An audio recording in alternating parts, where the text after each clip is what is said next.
आ आ आ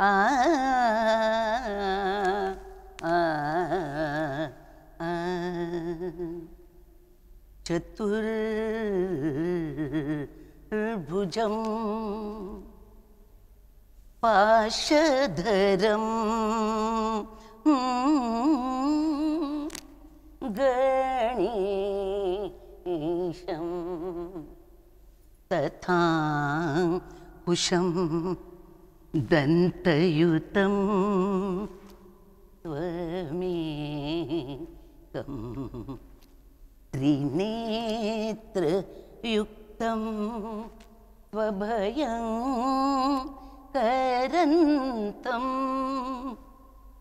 महोदरम् एकरदं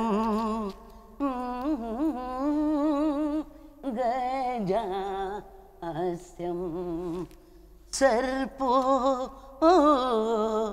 पवीतं गजकर्णधारं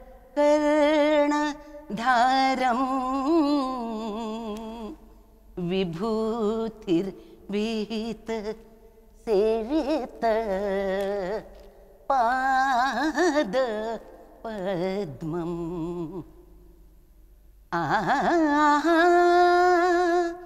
ध्याये गणेशं विविध प्रकारे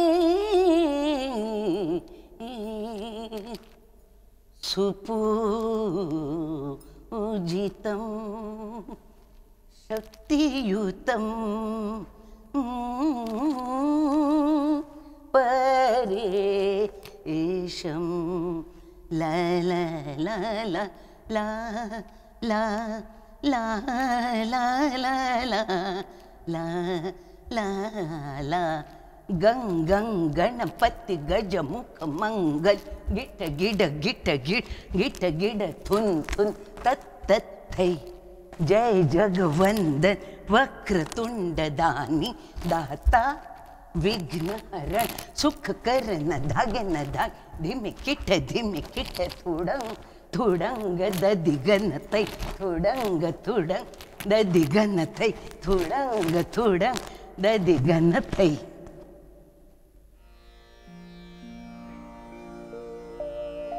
आ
Ganahira Hema Neralkar Upasni, she has groomed her powerful voice with indefatigable riyaz.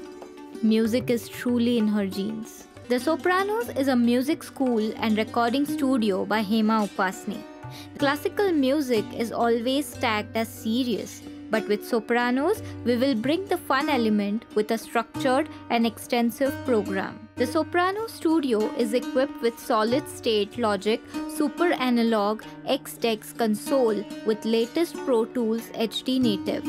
The Mehfil Hall can accommodate up to 100 people with Bhartiya Baitak.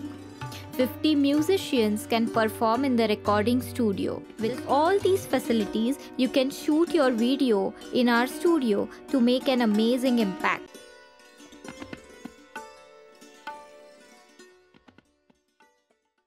बाई नमस्कार. नमस्कार. मला असं वाटतं तुम्ही या स्टुडिओत यावं याच्यासाठी 2-3 महिने सतत तुमच्या मागे होते आणि तो योग आज जुळून आलाय. तर इतका आनंद होतोय की तुमच्यासारख्या ऋषितुल्य व्यक्तींचा आज आपल्याकडे स्टुडिओत चरण लागले ही आमच्यासाठी खूप भाग्याची गोष्ट आहे. आणि ह्याच निमित्ताने मला तुमच्याशी हा संवाद साधायचा होता की ज्या आता तुम्ही सुरुवातीची जी गणेश वंदना केलीत तर ती आणि तुमचा लहानपणाचा नृत्याकडचा प्रवास हे कसं, ह्या गोष्टी कशा घडल्या? माझा जन्म कोल्हापूरचा. अच्छा. म्हणजे कलानगरी. हो. तर कोल्हापूरचा माझा जन्म. आणि मी लहान असताना व्ही शांताराम यांचं झनक झनक पायल बाजे हा चित्रपट त्यावेळेला खूप प्रसिद्ध झाला होता. हो. आणि त्यात गोपीकृष्णांची प्रमुख भूमिका होती. हो. तर त्या गोपीजींच्या प्रभावाखाली माझ्या म्हणजे आईकडची माणसं इतकी होती की माझा एक मावस भाऊ पद्माकर म्हणून, तो आणि आम्ही त्यातलं नयन सोनयन नाही मिलाव हे ड्युएट नृत्य आम्ही करत असू. बरं. आणि अशा या परिस्थितीमध्ये माझ्या आईला असं कळलं की हुबळीहून म्हणजे धारवाड हुबळीहून एक नृत्य गुरु कोल्हापुरात त्यांनी प्रकाश नृत्य कला मंदिर म्हणून स्थापन केली आहे संस्था. आणि माझ्या आईला खूप आनंद झाला. आणि माझे पहिले गुरु बद्रीनाथ कुलकर्णी एका दसऱ्याला त्यांच्याकडे नारळ फोडून माझे नृत्याचं शिक्षण सुरू झालं. पण साधारण तेव्हा काय वय असेल माझं? साधारणपणे 8 ते 9च्या दरम्यान, म्हणजे 9 वर्ष असेल लागलेलं. 58-59 म्हणजे 1958-59चा काळ असेल. त्यावेळेला मी त्यांच्याकडे नृत्य शिकायला सुरुवात केली. मग माझ्या आईचं काय स्वभाव होता की आईला माझ्या असं वाटायचं की माझ्या भावाचा आवाज चांगला आहे आणि माझं नृत्य चांगलं आहे, म्हणून तिने हट्टाने त्याला गायनाला आणि मला नृत्याला पाठवलं. अच्छा. आणि मला तेव्हा असं वाटायचं की त्याला जर गाण्याला पाठवले तर मला का गाण्याला नाही पाठवत. अच्छा. असं मला वाटायचं. परंतु एकदा जेव्हा गुरुजींकडे गेले कोल्हापूरला, त्यांना आम्ही सर म्हणायचो. तर सरांकडे गेल्यानंतर मी त्यांच्याकडे पहिल्यांदा खरं म्हणजे भरतनाट्यम शिकायला लागले. अच्छा. आणि त्यांच्याकडे मी भरतनाट्यम सुरू केलं. आणि मग काही म्हणजे 1-2 वर्षांनंतर मग म्हणजे तेच कथ्थक पण उत्तम शिकवायचे. बरं. तर मग त्यांच्याकडे मग कथ्थक शिकायला लागले. आणि माझ्या आईला कथ्थक जास्त आवडायचं. बरं. तर त्यावेळेला मला अशी खूप काही प्रचंड अशी समज नव्हती की आपण कथ्थक शिकावं का भरतनाट्यम. तर मी दोन्ही शिकायची. आणि असा योग होता म्हणा किंवा माझं नशीब म्हणा किंवा गुरुचा आशीर्वाद म्हणा, माझ्या गुरुजींना माझ्या दोन्ही शैली आवडायच्या. अरे वा. आणि त्यावेळेला वैजयंती मला अतिशय प्रसिद्ध नृत्यांगना, अभिनेत्री, तर ते मला नेहमी वैजयंती मला म्हणायचे. बरं. तर त्याच्यातच मी खुश असायची. मला त्यावेळेची एक गोष्ट आठवते की त्यावेळेला डॉक्टर विद्या नावाचा एक चित्रपट आला होता. बरं. आणि त्यामध्ये वैजयंती मला सारखं असं करायची. अच्छा. तर मग आपल्यावर कसा प्रभाव असतो चित्रपट सृष्टीचा, तर मीही असं करायची. माझं लग्न झाल्यावर मुकुंनी सांगेपर्यंत मला ती सवय होती. एकदा मुकुंनी मला सांगितलं, तू नाचता नाचता असं काय करतेस मध्ये, आणि मग मी ती सवय मोडली. म्हणजे त्यावेळेला आपल्याला योग्य कुणी जर सांगितलेलं नसलं तर आपण त्या सवयीच्या पाठपुरावा करत राहतो. पण माझे गुरु फार अतिशय म्हणजे स्ट्रिक्ट, आणखीन करारी, आणि म्हणजे परफेक्ट झालंच पाहिजे असा त्यांचा अट्टास असायचा. त्यामुळे बद्रीनाथ कुलकर्णींकडे मी साधारणपणे 6 ते 7 वर्ष नृत्य शिकले. मग त्याच्यानंतर काही कारणामुळे म्हणजे त्यावेळेला काय 11वी SSC, बरं पण म्हणजे 11वी साठी बंद वगैरे असं नाही, परंतु माझे 1-2 वर्ष मधली नृत्य शिक्षण थांबलं. बरं त्याचं थोडंसं असं झालं की त्यावेळेला माझे गुरु काही चित्रपटांसाठी नृत्य दिग्दर्शन करायला लागले. अच्छा मग म्हणजे बाई मी भोळी किंवा 12 वर्ष 6 महिने 3 दिवस असे काही चित्रपटांचे त्यांनी नृत्य दिग्दर्शन केलं. बरं आणि त्यावेळेला योगायोगाने त्यांच्याबरोबर मी कुठेतरी थोडंफार 2 पावलं टाकायला आणि त्यांना थोडं असिस्टंट म्हणून बरं तिथे मी जायला लागले. आणि मग थोडंसं घरी असं वातावरण निर्माण झालं की चित्रपट वगैरे काही नको. अच्छा त्यामुळे मग माझा नाच थोडा थांबला. अच्छा आणि साधारणपणे 11वी नंतर 1 वर्ष 2 वर्ष असतील झाली. माझा भाऊ पॉलिटेक्निक मध्ये तेव्हा स्टेनोग्राफी इन्स्ट्रक्टर होता, बरं नोकरी करायचा. आणि श्रीरामदेव म्हणजे माझे पती त्यावेळेला तिथे शिकत होते. बरं आणि योगायोगाने त्यांचं एक कॉलेजचं गॅदरिंग होतं आणि त्या गॅदरिंगसाठी त्यांना तेव्हा काही मुली फार इंजिनिअरिंग करायच्या नाहीत. हो तर मग मराठे सरांची बहीण नृत्य करते, नाटकात वगैरे काम करते, त्यामुळे मला त्या नाटकात एका घेतलं. बरं आणि मग माझं लग्नच झालं. अच्छा म्हणजे मी 18 वर्षी लग्न करून ठाण्याला आले. अरे बापरे आणि त्याच्या आधी मी कोल्हापुरात एक चांगली नृत्यांगना म्हणून प्रसिद्ध होते. बरं म्हणजे मला त्यावेळेच्या महाराष्ट्राच्या स्पर्धेमध्ये कोल्हापूरमधल्या बाबासाहेब मिरजकर म्हणून तिथे एक नृत्यगुरू होते. हो त्यांनी मला पहिला नंबर दिला होता त्या स्पर्धेमध्ये. बरं. म्हणजे ती आंतर महाराष्ट्रीय स्पर्धा झाली होती आणि पहिला नंबर मिळाला होता अरे वा. त्यावेळेला. आणि एक चांगली म्हणजे नृत्यांगना अशी मी आले ठाण्याला, बरं पण नृत्य सोडून आले. म्हणजे मला अच्छा. असं वाटलं की आता काही म्हणजे सासरी काही नृत्य वगैरे करायला मिळणार नाही. आणि इकडे आल्यावर मात्र असं झालं की मला असं वाटायचं की आपलं नृत्य थांबलं असं मनात वाटायचं. बरोबर आहे पण एक असा योग आला की कुमार सोहनी म्हणून एक कला सरगम म्हणून ठाण्यात संस्था होती. बरं तर तो कुमार सोहनी त्यांनी काही म्हणजे छोटी नाटकं किंवा लोकनृत्य किंवा वगनाट्य असं काही तो बसवायचा. बरं तर माझ्या 2 पुतण्यात म्हणजे चुलत दिरांच्या मुली माझ्या घराच्या समोरच राहत होत्या. बरं आणि त्या कुमार सोहनीने जे नाच बसवले होते तर या मुलीने सांगितलं की आमची काकू आहे ती पण नाच करणारी आहे. तर म्हणे की ती तू दाखव तुझ्या म्हणजे त्याची बहीण आणि नंतर त्याची पत्नी झाली, त्या बहिणीची मैत्रीण, बरं त्या दोघी जणी त्यात नाच करायच्या, बरं. लावण्या करायच्या खरं म्हणजे. अच्छा तर त्या लोकनृत्याचा म्हणजे दाखवायला मला म्हणून काकू म्हटल्यावर त्यांची अशी समजूत होती की कोणतरी मोठी बाई आहे. पण मी 18-19 वर्षाची आणि मी काकू आणि त्या घेऊन आले कुमार सोनी आणि त्या 2 मुली. आणि त्यांनी नाच केल्यावर म्हणजे मला त्यात योगायोगाने कोल्हापूरला मी जे 1-2 चित्रपटात काम केलं तेव्हा रंजन साळवी बरं हे त्या काळचे म्हणजे मराठी चित्रपटामधले लावणी शिकवणारे मोठे गुरु, बरं त्यांच्या हाताखाली नृत्य शिकण्याचा मला योग योग आला होता.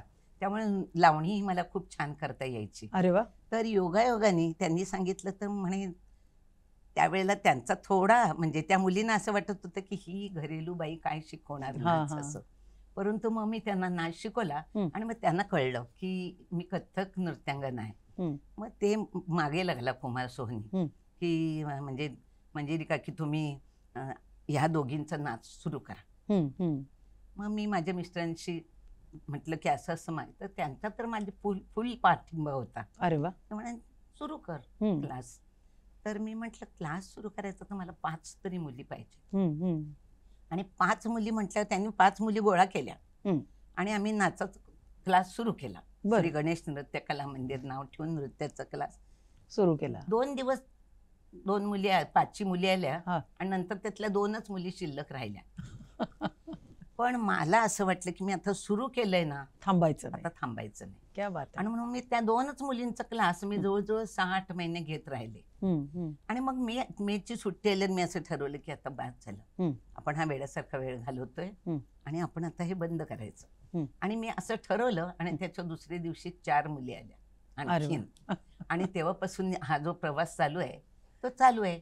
पण कोल्हापूरच्या सरांची त्यावेळेला अशी पद्धत होती की परीक्षा बिरीक्षा काही द्यायच्या नाहीत. त्यांच्याबरोबर मी अनेक कार्यक्रम कथ्थकचे केले. म्हणजे पंढरपूरला केले, गोवा म्हणजे ह्याच्यात महाराष्ट्रात विलीन व्हावा म्हणून त्यावेळेच्या त्या ह्याच्यासाठी म्हणजे त्या स्वातंत्र्य लढ्यामध्ये आमचे नृत्याचे कार्यक्रम, अरे वा. कोल्हापूर, सांगली, मिरज, कागल, कुठलं गाव राहिलं नाही, कोल्हापूरच्या सरांबरोबर मी सगळीकडे कार्यक्रम करायचे. अरे वा.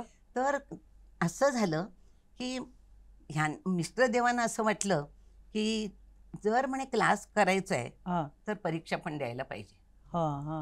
तर मग त्याच्या आधी काही परीक्षा वगैरे म्हणजे कोल्हापूरच्या सरांना आवडायचं नाही. ते म्हणायचे की असं काय किती मीठ घालायचं, किती मसाला घालायचा, असं कागदावर लिहून स्वयंपाक करता येतो का, असं ते उदाहरण द्यायचे. प्रॅक्टिकल आहे ते तुम्हाला प्रॅक्टिकलमध्ये आलं पाहिजे.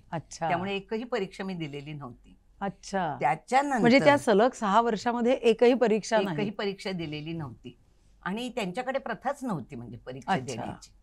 आणि त्याच्यानंतर मग गांधर्वशी संपर्क साधला, गांधर्व महाविद्यालय मिरज.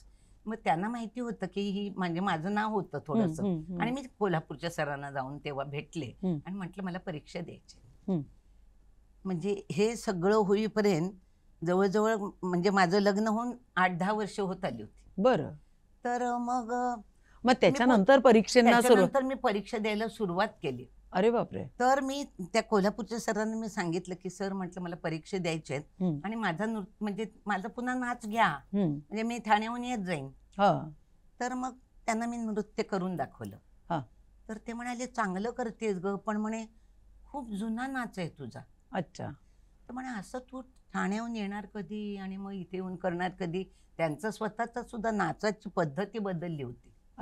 तर त्यांना असं वाटत होतं ते जुनं मला आठवून म्हटलं तुझं नाच घ्यावं लागेल, तू त्यापेक्षा तिकडेच गुरु बघ ना एखादा, असं त्यांनी मला सांगितलं. आणि त्यांनी मला दमयंती जोशींचं नाव सांगितलं. बरं. तर म्हणे दमयंती जोशींचं नृत्य आणि आपलं नृत्य जवळच आहे, तर तू त्यांच्याकडे जा. बरं. मग आम्ही ठाण्याला आल्यावर परत म्हणजे तिथे एक मी परीक्षा दिली कोल्हापूरच्या सरांच्या अंडर. तेव्हा गांधर्व महाविद्यालयाने पण कोल्हापूरच्या सरांनी परवानगी घेतली आणि मला म्हणजे एकदम 4थ्या परीक्षेला मध्यमा प्रथमला बसायला परवानगी दिली. एवढा मला नाच येत होता आणि तो आठवत होता सगळा, आणि मी तो करून म्हणजे ती परीक्षा. आणि त्यावेळेला मला आठवतं रत्नागिरीला एक हिरेमठ म्हणून सर होते. तर ते आले होते परीक्षक म्हणून. आणि ते मला म्हणाले की आता मी इतक्या वर्षानंतर नृत्यासाठी उभी राहिल्यावर नाही म्हटलं तर आणि गुरुवर अवलंबूनच असतो. तर मी सर काय सांगतील तिकडे बघून तर ते म्हणे तुम्ही गुरुवर फार अवलंबून नाचतेस तू, तर म्हणे तुला आत्मनिर्भर व्हायला पाहिजे, ते हिरेमठांनी सांगितलं मला. आणि या सगळ्याचा परिणाम असा झाला की ठाण्याला तू शिक, ठाण्याला किंवा मुंबईला कुठेतरी शिक. याच्यामध्ये मी आणि श्रीरामदेव माझे पती माझ्या बरोबर आम्ही दोघं दमयंती जोशींच्या घरी गेलो. त्यांचं खोदात सर्कलला दादरला त्यांचं घर. आम्ही शोध लावला त्याचा कुठे आहेत वगैरे. मला त्यावेळेला फारसं लोकलनी जाणं बिणं खूप अवघड वाटायचं, पण तरी आम्ही गेलो. आणि त्या म्हणायला लागल्या की मी खूप खूप बिझी असते आणि असतील पण म्हणजे, तर मला खूप कार्यक्रम असतात, मग तुझं हेलपाटे होतील, असं होईल तसं होईल. अशा प्रकारामध्ये त्या काही हो म्हणेनात काही केल्या. आणि आता काय करायचं अशा परिस्थितीमध्ये धडपड चालू होती. तर ह्याच्यामध्ये आणखीन एक अशी स्वतःच्या जीवावर सुरेंद्र वडगावकर म्हणून एक जण होते. तर ते जर्मन शिकवायचे रुपारेल कॉलेजमध्ये. पण त्यांचं किंकिणी नृत्य कला मंदिर नावाची संस्था होती, ते नाच शिकवायचे. आणि ते खरं म्हणजे कथकलीचे गुरु होते असं म्हणजे ऐकलेलं. तर त्यांच्या ओळखीने आम्ही खरं दमयंती जोशींकडे गेलो होतो. आम्ही त्यांनाच रिक्वेस्ट केली, दमयंती जे नाही म्हणतात तर तुम्ही शिकवा. आणि मी त्यांच्याकडे प्रभादेवीला ठाण्याहून जायची. पूर्ण वर्षभरामध्ये एक तोडा मी त्यांच्याकडे शिकले.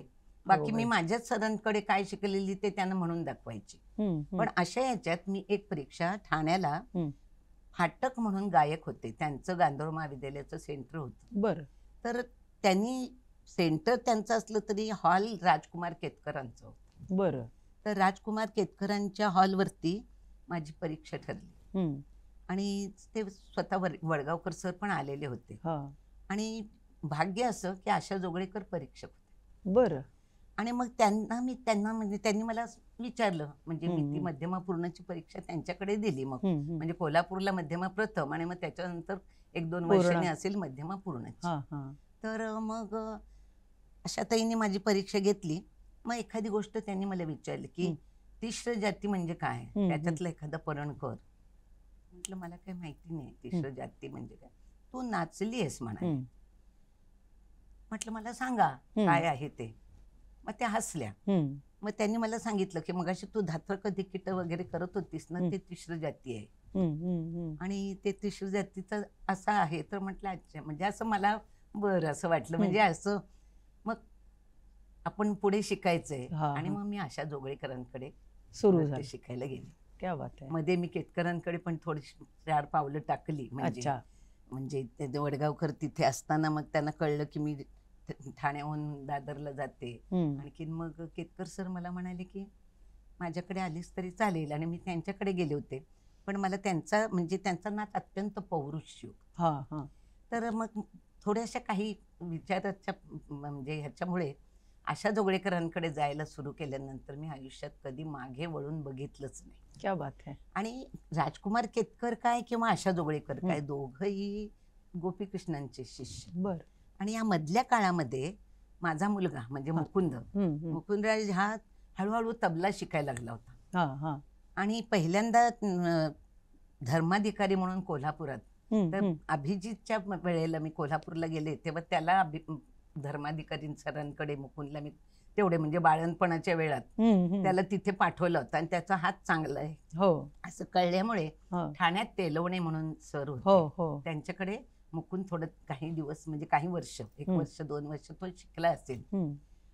आणि नंतर राजकुमार केतकरांच्याच मुळे असं कळलं की बिरजू म्हणजे ब्रिजराज मिश्रा म्हणून ते गोपीजींच्या भावाचा मुलगा, म्हणजे चौबे महाराज म्हणून नृत्य म्हणजे मोठे नृत्य सम्राट होते, त्यांचा मुलगा ब्रिजराज मिश्रा. तर ते तबला, नृत्याचा तबला शिकवतात. बरं. असं कळल्यामुळे मग मी या मधल्या काळामध्ये मी किंवा कधीतरी श्रीरामदेव किंवा कधीतरी आणखीन कोणाला सोबतीला घेऊन मुकुंदला दर रविवारी आम्ही खारला गोपीकृष्णांकडे घेऊन जायचो. बरं. आणि मग गोपीजींकडे मी गेले तर मुकुंदला तबला क्लास वर असायचा त्यांच्या नटेश्वर भवन मध्ये. मग त्याला तबला शिकवायला वर घेऊन गेले की खाली मोठा हॉल, गोपीकृष्ण नाचत असायचे. बरं. आणि मी ते तिथे बसून बघायची आणि ते म्हणायचे अरे तू भी नाचती है ना, ही राज आहे ना. अच्छा. पण मला असं वाटायचं की मी आशाताईंना काय सांगणार, मला एवढा चांगला गुरु मिळालेला आहे. तर म्हणून मी असं करून तिथे बसून राहायची. अशी 5-7 वर्ष गेली असतील. बापरे. एकदा मुकुंदराज देवांच्या घरी गोपीकृष्ण, त्यांच्या मिसेस सावित्री भाभी आणि त्यांची मुलगी शंपा सगळे मुकुंद के घर में रहने जाएंगे म्हणून आमच्या घरी राहायला आले. बरं.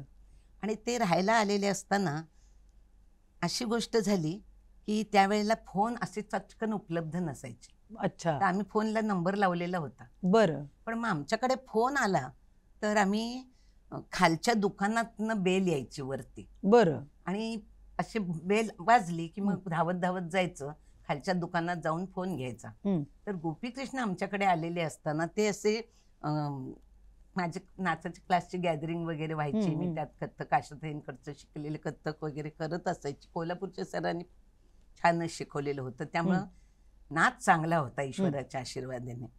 तर माझी गवळण पाहत गोपीजी बसले होते आणि ते मिस्टर देवांना म्हणत होते की कितनी बार इसको बोला है आओ ना डान्स करो करके, ती नाचती नाही, नाही बोलतीये असं ते सांगत होते. तेवढ्यात आशाताईंचा फोन आला खाली, म्हणून मी खाली फोन घ्यायला गेले. आणि फोनवर त्या म्हणाल्या काय चाललंय. म्हटलं गोपीजी आलेत. गोपीजी आलेत म्हटलं. त्या म्हणाले गोपीकृष्ण. म्हटलं हा, मुकुंदच्या घरी म्हणून आलेत आमच्याकडे. म्हणे अरे गोपीजींची एवढी तुझं आहे जर, तर मग तू शिकत कशी नाहीस त्यांच्याकडे. योग म्हणा काय म्हणा, मी न म्हणजे काही लफवाछपवी करता मी खरं ते सांगितलं. म्हटलं खूप वर्ष झाली गोपीजी माझ्या मागे लागलेत की तू नाच शिकायला ये, असं मी म्हटल्यावर अशा ते म्हणाले मग गोपीजी स्वतः तुला म्हणाले? हम्म, म्हटलं हां. हम्म. मंजुरी कमाल आहे तुझी. आणि त्या मला म्हणाल्या की आता म्हणे तू गोपीजींच्या पुढे घुंगरू बांधून उभं राहिल्याशिवाय हम्म. माझ्या पुढे येऊन घुंगरू बांधून उभं राहायचं नाही. अय्या. आणि दोन्ही गोष्टी आहेत की हम्म. आशाताईंचा माझ्यावर शिष्या म्हणून असलेला प्रचंड विश्वास विश्वास. की उठणार नाही मातणार नाही हा हम्म. शिष्य असं. आणि इतका महान गुरु मला मिळाला की हम्म. ज्यांनी मला सांगितलं की तू गोपीजींच्या पुढे जाऊन उभी राहा. हे सगळं व्हायच्या वेळेपर्यंत मी अलंकार करायला लागले होते. अच्छा. अलंकारच्या परीक्षेच्या वेळेला गोपीजी माझ्या घरी आले होते. हम्म, आणि मग गोपीजींकडे जायचं ठरलं. हम्म. वर आले, ती थोडी थोडी नाचतच आले, जिना चढून वर आले. आणि मग हाच विषय चालला होता. तर म्हटलं आशाताईंचा फोन होता. तर गोपीजींचीच ती शिष्या. हो. हाँ आशा क्या बोल रही थी? हाँ. म्हटलं आपके पास सीखने जानने के लिए बोला है, हाँ. आ जाओ फिर. हा. आणि मग मी गोपीजींच्या पुढे जाऊन उभी राहिले. क्या आणि बात. मग त्यांच्याकडे मी किती वर्ष? गोपीजींकडे साधारणपणे 6 वर्षांना शिकले. अरे वा. आणि त्यावेळेला मी आशाताईंकडे पण जायची. बरं. म्हणजे हा आशाताईंचा मोठेपणा आहे की मी तिथेही जायची. हो. परीक्षार्थींनाच जो काय आहे तो आशाताईंकडे आणि गोपीजींकडे घराणेदार संबंध बनारस घराण्याचं मी सगळी. तालीम घेतली. क्या बात तर आहे. असा माझा तो गोपीजींपर्यंतचा प्रवास आहे. प्रवास आहे.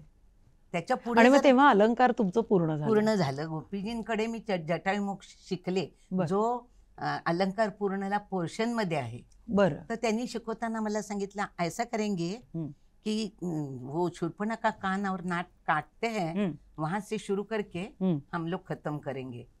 तुम्हारी एग्जाम हो जाने के बाद हम लोग पहिला वाला भी सीख लेंगे. आणि अशा तऱ्हेने 2 पार्ट मध्ये मी जटायू मोक्ष त्यांच्याकडे शिकले. क्या बात आणि आहे. गोपीजींचा आशीर्वाद आहे की आता मला सगळी साधारणपणे अजूनपर्यंत असं म्हणतात की मंजिरीताई फार छान म्हणजे जटायू मोक्ष. मी तो बघितला पण आहे एका, मला असं वाटतं गोपीकृष्ण महोत्सवात काही वर्षांपूर्वी मला असं म्हणजे तो आठवतंय. खूप ठिकाणी केला. हो. आणि म्हणजे गोपीजींनी सुद्धा बघितला.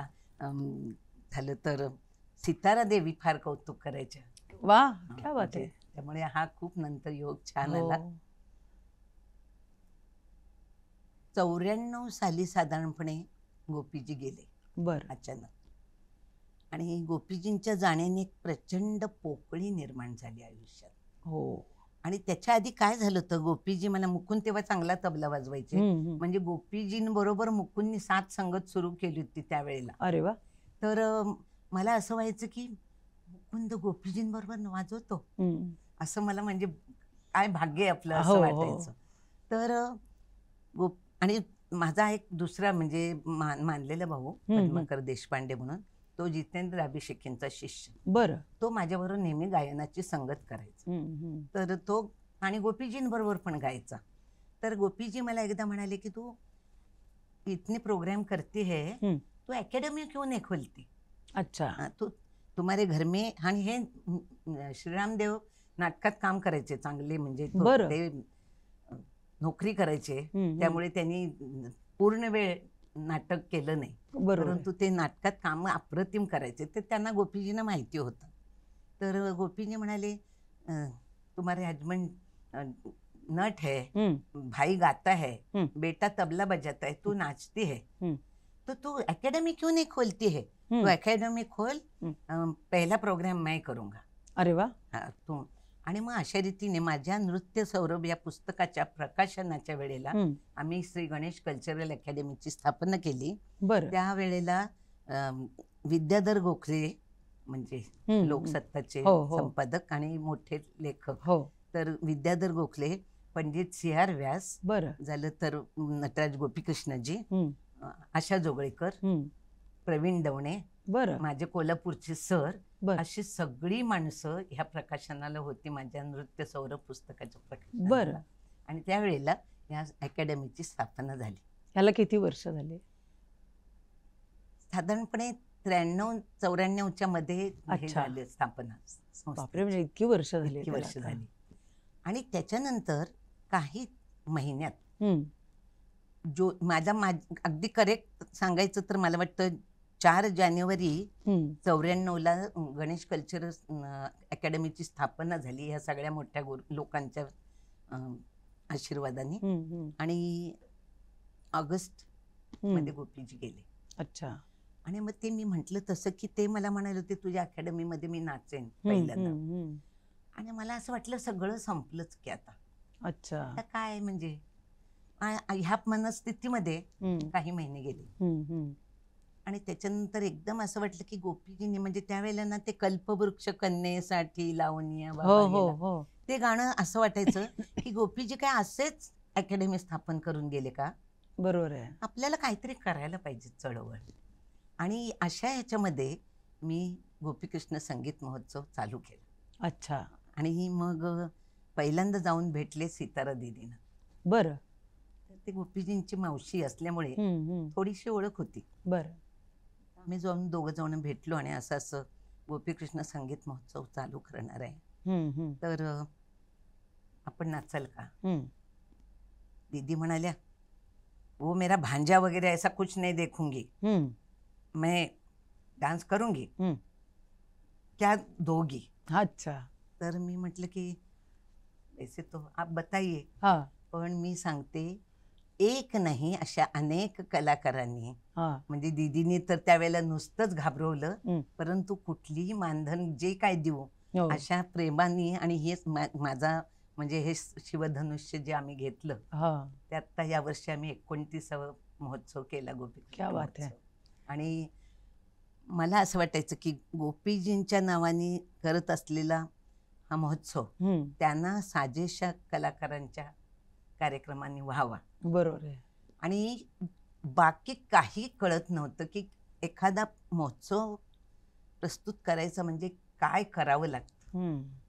परंतु कुटुंबाच्या सहकार्यामुळे आणि सद्गुरूच्या आशीर्वादामुळे आणि गुरूंच्या आशीर्वादामुळे ते चाललंय पुढे चालू आहे आणि चालू राहील.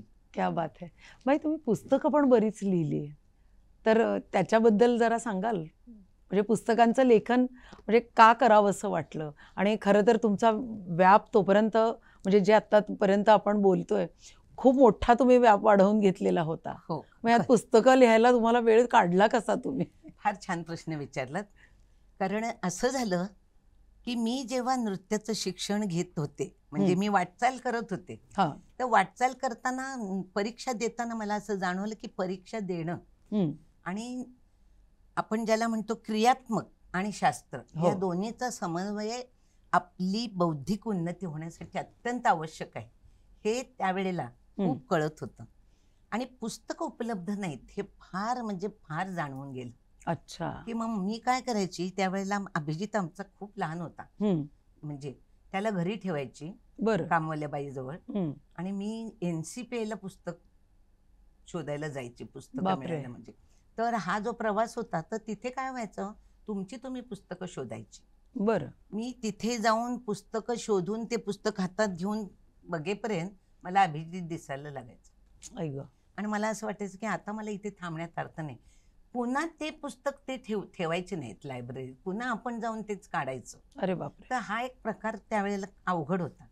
तर ह्यावेळेस असं वाटायला लागलं की विद्यार्थिनी अशा कशा तयार होतील, पुस्तकं हवीत. आणि मातृभाषेत तर हवंच. म्हणजे त्यावेळेला अगदी एखादं पुस्तक कथ्थक शृंगार नावाचं तीर्थराम आझादजींचं एक पुस्तक. बरं. आणि पुढे मला कळलं की आता माझे जे मी ज्यांचा गंडा बांधलाय ते डॉक्टर पुरू दधीच आणि विभा दधीच हे दोघं जण. तर त्यांची 2 पुस्तकं कथ्थक नृत्य शिक्षा भाग 1 आणि भाग 2 अतिशय ही 3 पुस्तकं. तर मला असं वाटायचं की मुलींना मराठीमध्ये पुस्तक हवं. पुस्तक पाहिजेच ह्या भावनेखाली मी पुस्तकाचं लेखन सुरू केलं. आधी खरं सांगायचं तर माझ्या पेपर लिहिण्यासाठी लिहिलेल्या नोट्स, पण मला असं वाटलं की आपण काही मी ओमिट करतो ना. पेपर लिहिताना काही आपण सगळं लिहित नाही. बरोबर. मग आता आपल्याला जर तर नाट्यशास्त्र गोदावरी केतकर यांच्या नाट्यशास्त्रापासून वाचन करून सगळं व्यवस्थित पुस्तक लिहायचं अशी भावना घेऊन नृत्य सौरभ हे पुस्तक मी पहिलं लिहिलं.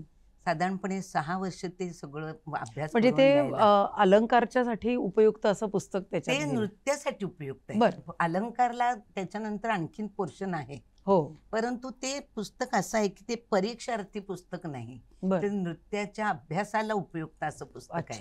म्हणजे त्यावेळेला थोडंसं काही जणांनी असं म्हटलं पण की याची छोटी पुस्तिका करून वगैरे असं, हम्म, तर मला असं वाटलं नाही, नाही हे सगळं सर्वांगीण पुस्तक पाहिजे. बरोबर आहे. आणि नृत्य सौरभ हे पुस्तक तसंच म्हणजे आपल्याच तोंडाने स्तुती करू नये, परंतु सर्वांगीण नृत्याकडे बघण्याचे दृष्टिकोन असणारं असं ते पुस्तक झालंय. आणि त्याची पण एक गंमत आहे. हम्म, त्या पुस्तकाच्या वेळेला हम्म, मी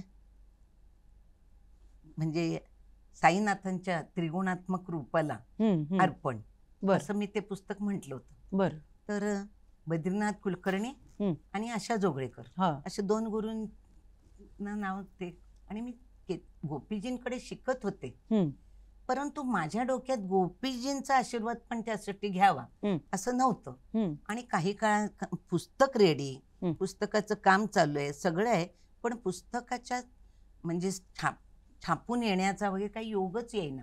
अच्छा. म्हणजे आशाताईंकडे मी आशाताईंच्या मिस्टरांकडे कधीतरी मी लिहिलेलं तपासायला द्यायची. हम्म, मग एकदा असा योग आला की आम्ही वसंतोत्सव दिल्लीचा बघायला गेलो. तर आशा जोगळेकर, त्यांचे मिस्टर, मी आणि माझा एक विद्यार्थी राजीव झा हम्म, असे आम्ही दिल्लीला गेलो होतो त्या दरम्यान. हम्म, तर तिथे गेलो तर तीरथराम आझादजींच्या घरी गेलो. हम्म, तर ते म्हणाले मेरी किताब मराठी में आ रही है. हम्म, हम्म.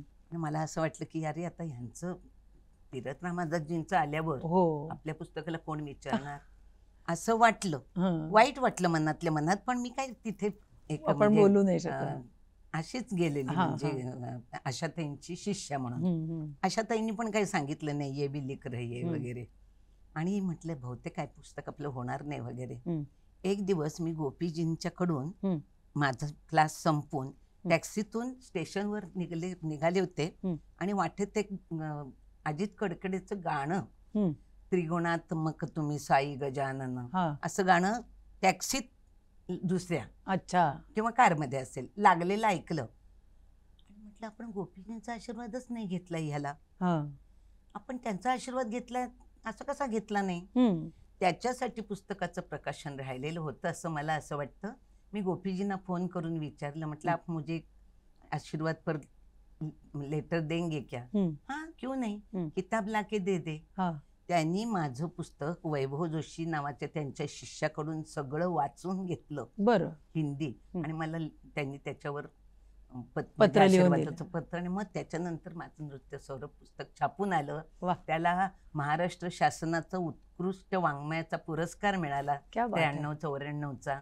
म्हणजे हा योग आहे. क्या बात है. आणि त्याच्यानंतर मग विद्यार्थ्यांच्या पुष्कळ म्हणजे पालकांच्या विद्यार्थ्यांच्या आठवण म्हणजे पाठपुरावा करण्याने मागणीनुसार मग मी ओळख कथ्थकची म्हणून लिहिलं पुस्तक. त्याच्यानंतर मग कथ्थक कौमुदी म्हणून अलंकारासाठी लिहिलं. अच्छा. आणि मग ह्या सगळ्या प्रवासामध्ये मी माझं म्हणजे लग्नानंतरच मी माझं BA MA केलं होतं.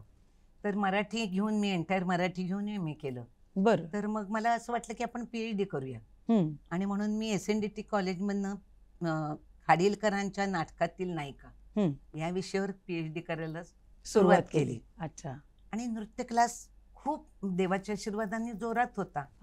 तर माझे जे गाईड होते चंद्रकांत वर्तक म्हणून, त्यांना काही नृत्याबद्दल फारसा ओढा नसल्यामुळे ते मला म्हणायचे की तुझे नृत्याचे वर्ग बंद कर. अच्छा. आणि तू पूर्ण वेळ PhD कडे लक्ष दे. अच्छा. त्याच्यावर विचार करून करून मी असा विचार केला की आपण PhD सोडूया, नृत्याकडे काही आपण म्हणजे सोडायचं नाही. बरोबर. आणि त्यामुळे नृत्याला प्राधान्य हा आयुष्यातलाच म्हणजे महत्वाचा म्हणजे ऑक्सिजन माझा नृत्य म्हणजे. आणि मग मी हे केलं आणि PhD सोडून दिलं होतं. आणि गोपीजी गेल्यानंतर जेव्हा माझी आणि पुरुदादीजींची ओळख झाली आणि म्हणजे त्याच्यानंतर ते माझ्या मागे लागले की आप PhD क्यों नहीं करती ताई.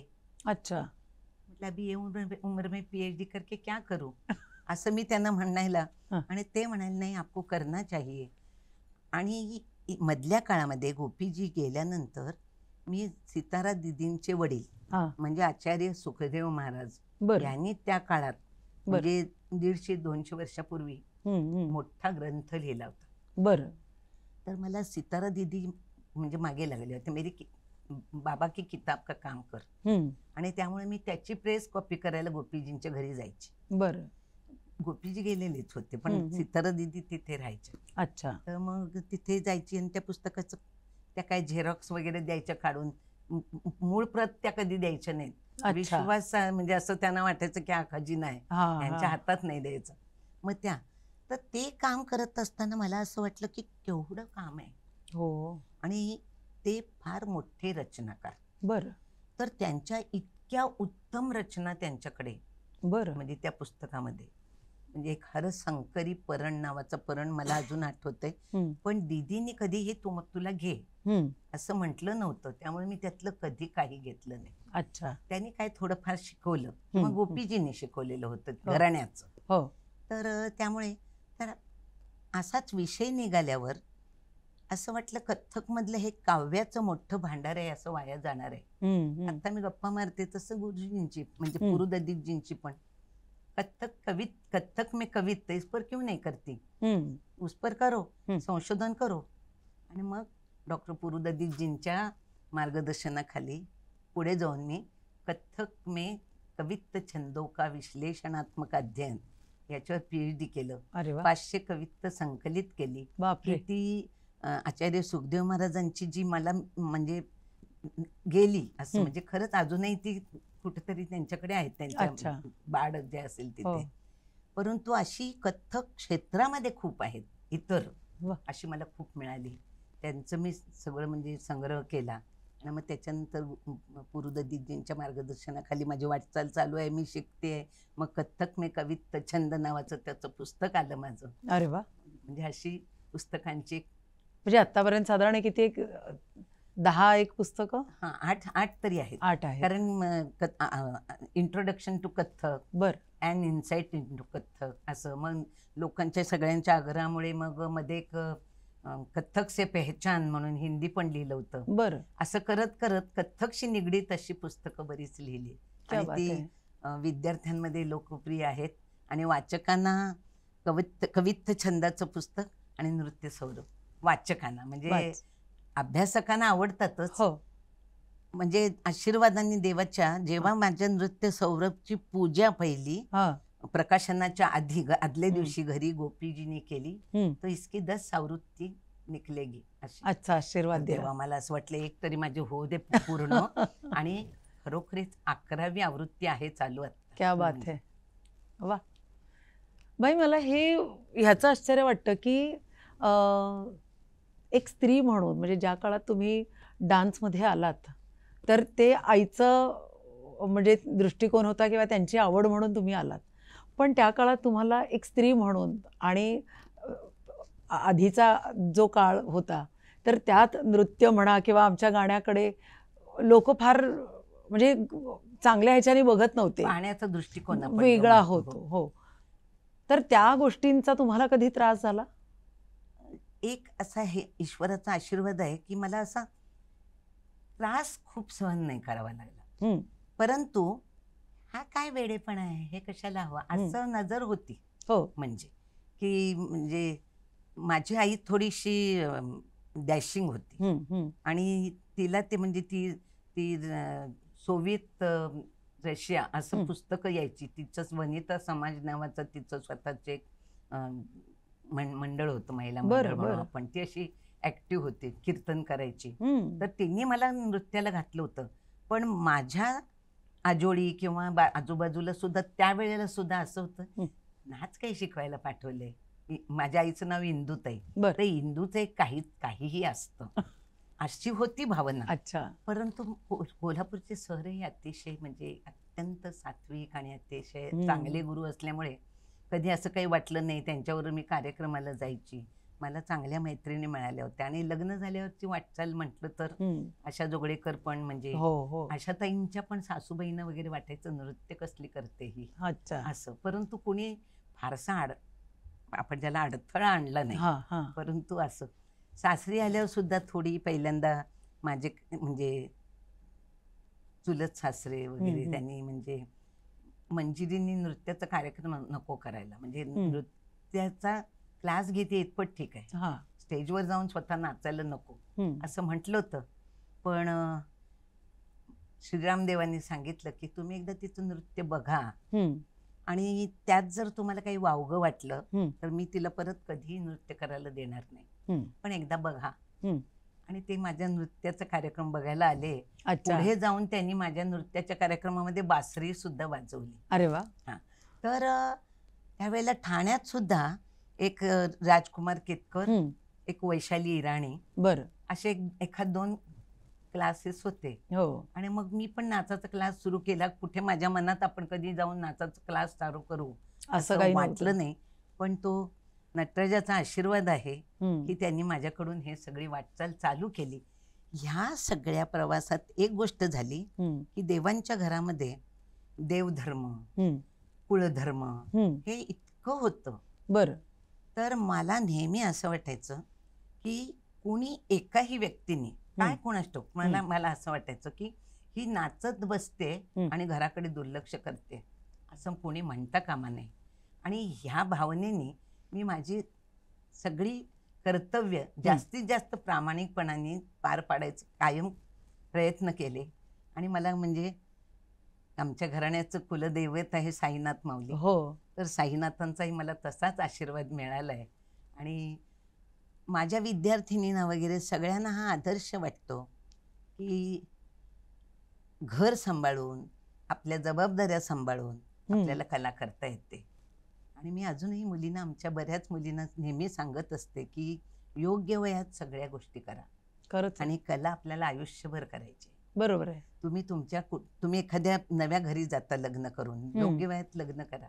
बरोबर आहे. योग्य वयात बाळ होऊ दे. बरोबर आहे. आणि त्या 1-2 वर्षामध्ये आपण आपल्या कलेचं चिंतन करावं. रियाज थांबला तर. परंतु आपल्याला कला आयुष्यभर करायची. बरोबर आहे. हे सोडायचं नाही. परंतु आपली कर्तव्य, आपलं कुटुंब, आपला पती, आपली सासरची माणसं, माहेरची माणसं सगळं सांभाळूनच करायला पाहिजे. हो. आणि हे जर केलं तर तुमचं कौतुक आहे.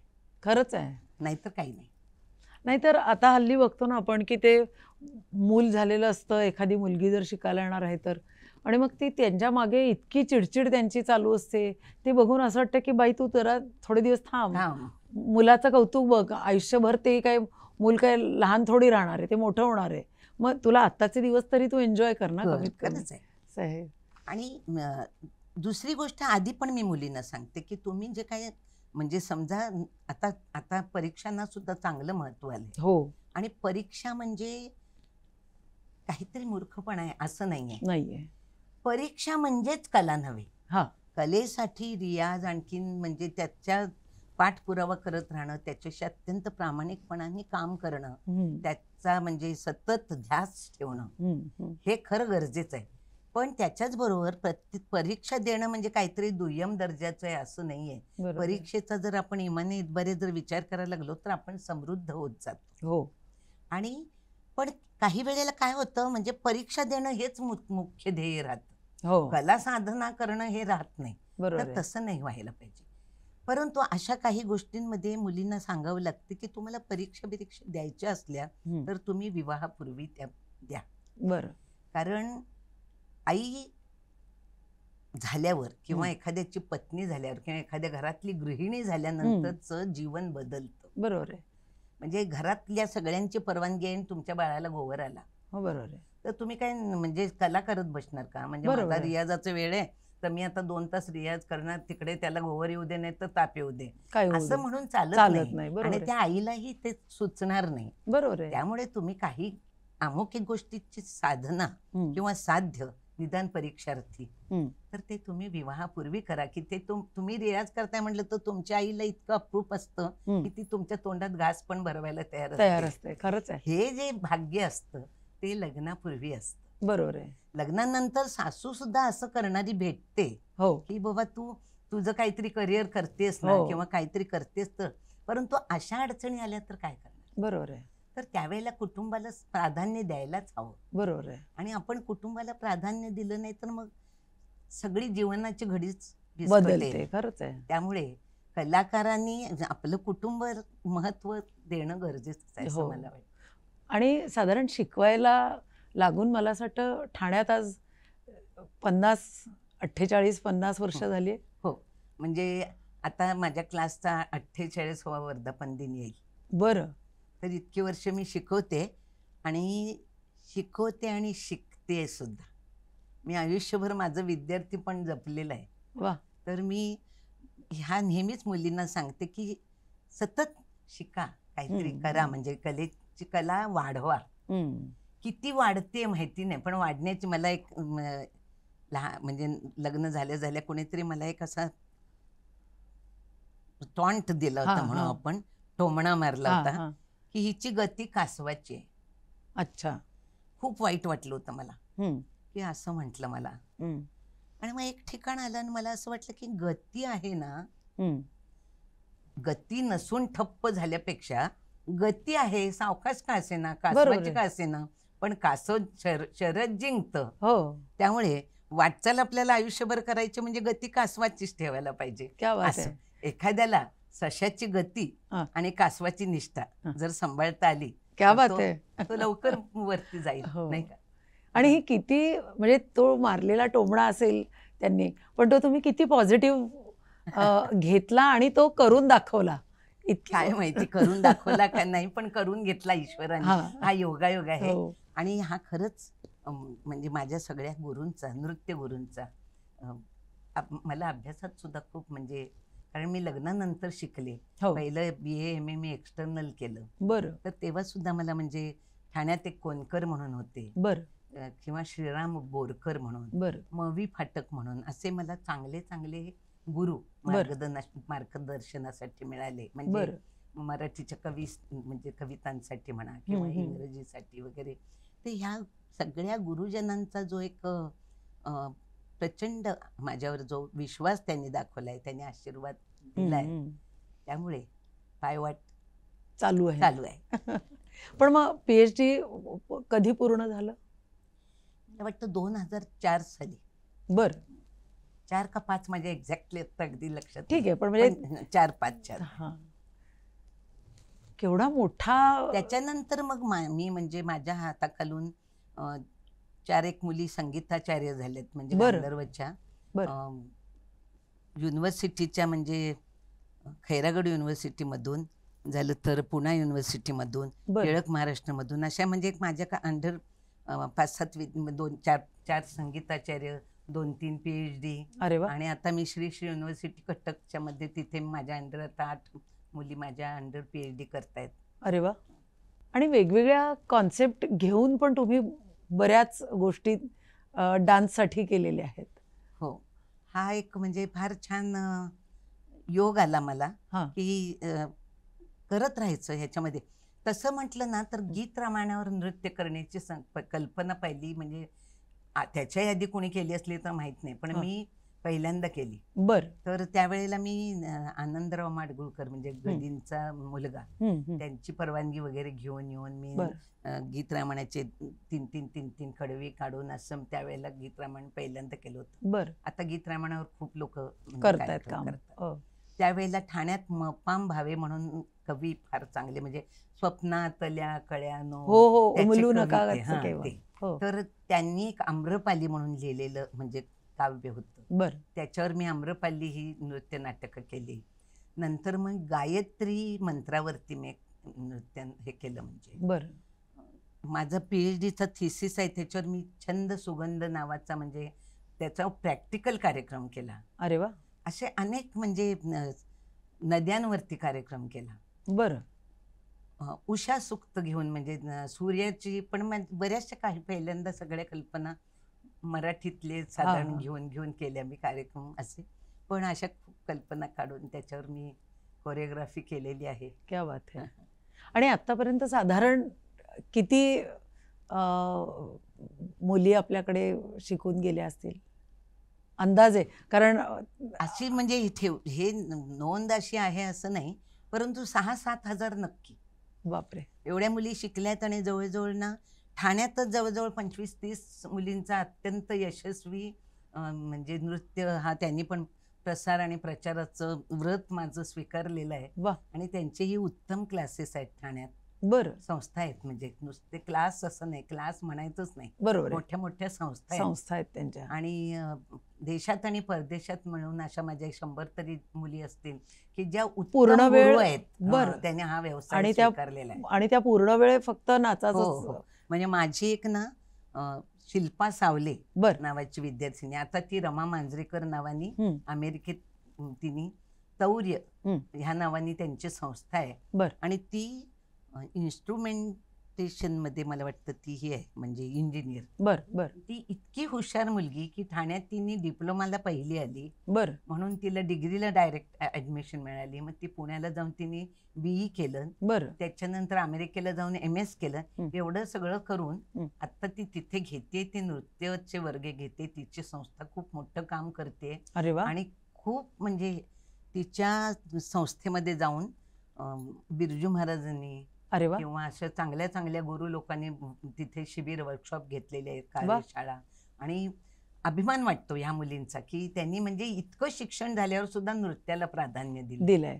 मला असं वाटतं हा पण काय म्हणतात त्याला आदर्श त्यांनी तुमच्याचकडून घेतला असेल, की एक गृहिणी म्हणून जसं तुम्ही आत्ता म्हणालात की घर पण उत्तम सांभाळणं किंवा घरातल्या लोकांची काळजी घेणं, प्लस स्वतः तुम्ही लग्नाच्या नंतर एवढं शिक्षण घेतलं आणि म्हणजे त्यात तुम्हाला अडचणी आल्या नसतील असं नाहीये. म्हणजे तुमच्या सांगण्याची पद्धत इतकी ती अशी सोपी करून तुम्ही सांगताय की असं वाटतं की हे असं चटकन झालं की खरं 2 मुलांना घरामध्ये ठेवून जाणं आणि परत अभ्यासासाठी किंवा नृत्यासाठी शिकवणं, म्हणजे तो जो दिवसभराचा, तर तुमचा दिवस कसा असतो आता? आता की नाही आयुष्यभर नृत्याचा म्हणजे विद्यार्थ्यांना शिकवणं आणि कार्यक्रम करणं, कार्यक्रम बसवणं हाच आयुष्याचा एक ध्येय असल्यामुळे मला आता नृत्याशिवाय म्हणजे राहता येईल असं वाटत नाही. त्यामुळे मी अजूनही नृत्य शिकवते. आणि माझी एक अशी म्हणजे श्रद्धा आहे की अगदी छोट्या मुलांना सुद्धा, म्हणजे आपण ज्याला म्हणतो की सिनियर KG ते 3री पर्यंतच्या त्या मुलांना सुद्धा शिकवायला मला आवडतं. कारण त्या छोट्या छोट्या मुलांमधून ना असा हळूहळू कलाकार घडत जातो. क्या बात आहे. तर त्या वयामध्ये फार सहज विद्यार्थी अभिनय शिकतो. अच्छा. माझं हा इतक्या वर्षाचा अनुभव असा आहे की म्हणजे आता एक छोटं गाणं आहे की म्हणजे मनीच्या कुशीत झोपले कोण, मनीच्या कुशीत झोपले कोण, पिटुकली पिटुकली पिल्ल 2. तर ना मिची मिची डोळे पिल्ले कान, बाऊची पिल्ल गोरी पान. तर ह्याच्यामध्ये मग ही मुद्रा शिकायला पाहिजे, हे बोट किंवा असं असं तर डोळ्यातनं, किंवा असावा सुंदर चॉकलेटचा बंगला, ही ठुमरी करण्या इतकं बैठ के ठुमरी करके भाव करण्यासाठी ही म्हणजे हा पाया आहे. क्या बात. तर तिथपासून मला अजून पण नाच शिकवायला आवडतो. त्या मुली आता माझ्याकडे एखाद्या आजीसारख्या माझ्याजवळ येतात, छोट्या छोट्या मुली, आणि मला काहीतरी सांगतात की टीचर टीचर असं झालं. तर ना खूप जण असं म्हणणारी आहेत लोक की तुम्हाला कंटाळा कसं येत नाही एवढ्या लहान मुलांना शिकवून. तर की नाही वळण जे हाताचं यायला पाहिजे, हे अशा काही गोष्टी आहेत त्या इतक्या बेमालूम, म्हणजे असा कृष्ण करायचा हे आपण कधी शिकलो हे त्या छोट्या मुलींना कळत सुद्धा नाही, इतक्या लहानपणापासून. आणि हे आपण जर बगीचं काम कसं आहे की आपण एखादं बी पेरलं आणि त्यातून जर असं कोंब आला आणि मग ती वेली अशी वर गेली तर आपल्याला असं वाटतं की उगाचच वाटतं, करणारा खरा ईश्वर असतो, पण असं वाटतं की अरे आपण एवढी म्हणजे इतकी उंच झाली नाही काय, मस्त फुलं यायला लागली. तसं मला माझ्याकडे पहिलं पाऊल टाकण्यापासून पुढे जाऊन त्या मुली त्या स्वतःचे क्लासेस घेतात, त्यांच्या मुली नाच शिकतात, स्वतःच्या त्यांच्या मुली पण काही काही करतात. तर हे सगळं त्या मातृत्वामध्ये आहे असावं. खरंच आहे. आणि त्यामुळे ते माझ्याकडे पण, आणि मला म्हणून म्हटलं आपण माझ्या आधी खरंच ह्या स्टुडिओमध्ये मनालीचं शूटिंग झालेलं आहे किंवा प्रिया आणखीन रोहितचं झालेलं आहे. तर मनाली आहे ना ती माझ्याकडे ती इयत्ता 2रीत असल्यापासून माझ्याकडे नाच.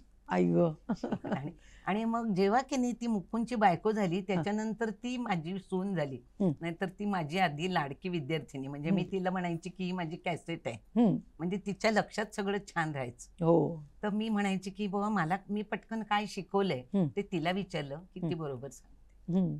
तर ती आता रोहितची बायको ही माझी नातसून झाली आहे, हो पण ती माझ्याकडे 22 वर्ष नृत्य शिकलेली माझी प्रिया म्हणून विद्यार्थी हो आहे. हो तर माझी पुतणी आहे, आता हो. माझ्या नाती आहेत. हो ह्या सगळ्या ह्या मुली आहेत त्या ह्या अशाच म्हणजे पहिलं पाऊल टाकण्यापासून घडलेल्या आहेत. क्या बात आहे. आणि त्यांनी म्हणजे माझ्यावर तसंच प्रेम केलेलं आहे. आणि माझ्या ईश्वराचा आशीर्वाद आहे की माझ्या विद्यार्थिनींची मी अतिशय लाडकी गुरु आहे. खरं हो. म्हणजे मी फार स्ट्रिक्ट आहे.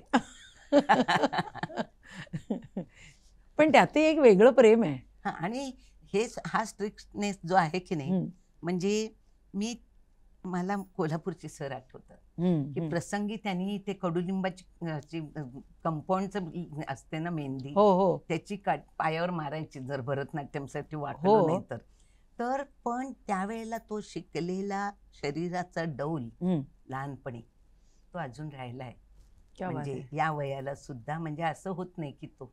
मग त्यामुळे ना असं वाटतं की जर तुम्हाला कला उत्तम शिकायची असली हम्म, तर तुम्हाला तिथे कडक कठोर व्हायलाच पाहिजे. व्हायला पाहिजे. मी मुलींना नेहमी म्हणते, खुर्चीवरून बाजूला गेले हम्म. की तुमचं आणि माझं आई मुलीचं नातं, बरोबर आहे पण खुर्चीवर असताना मी गुरु, बरोबर तुमचं आहे. चुकलं तर मला चालणार नाही. म्हणजे हा अनुभव कदाचित बाबांकडून तुम्हाला पण आलेला खूप असणार. आला असेल. एकदा तर असं झालं होतं की घरात रोज इतके विद्यार्थी यायचे शिकायला. एक तोडी रागाची, एक ऑफबीट मात्रेची एक त्यांनी तान शिकवली आणि ती ऑफबीट माझ्या गळ्यातून काही केल्या उतरेना. थोडा वेळ त्यांनी सांगितलं, नंतर मग म्हणाले काय मूर्ख बेअक्कल मुलगी आहेस, असं पण झालं. पण हळूहळू मला रडायला यायला लागले की अरे आपल्याला जमत कसं नाही आहे. आणि आता वडील भयंकर कडक होते. आता मला बहुतेक सगळ्यांच्या बरोबर सगळे सुटले, कारण सगळ्यांना यायला लागली, मी एकटीच अडकले. मला काही ते झेपे ना, ते गाता येईना. मला म्हणे चल मूर्ख म्हणाले निघ घरातून. अहो म्हटलं, मग तेव्हा इतकं वाईट वाटलं, अहो हे घर माझंच आहे, आता मी जाऊ कुठे? कुठे जाणार? तर मला अक्षरशः त्यांनी 2-3 तास घराच्या बाहेर कंपाऊंड वॉलच्या जाऊन बाहेर उभी राहा म्हणाले, यायचं नाही, तू माझ्या समोर आता दिसायचं नाहीस.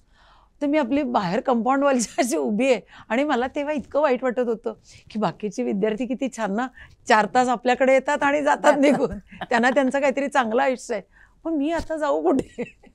पण ह्या अशा पण गोष्टी झालेल्या आहेत हां. है ना. पण त्या प्रसंगातनं ती मी तान जेव्हा कधी स्टेजवरती सफाईने गाते आणि टाळ्या मिळतात ना, तेव्हा एकदम असं असं कळतं लक्षात की येतं की हा हा आशीर्वाद आहे. हा आशीर्वाद आहे आणि ते जे 4 तास बाहेर गेलेत त्याचा काहीतरी हा परिणाम आहे. परिणाम आहे.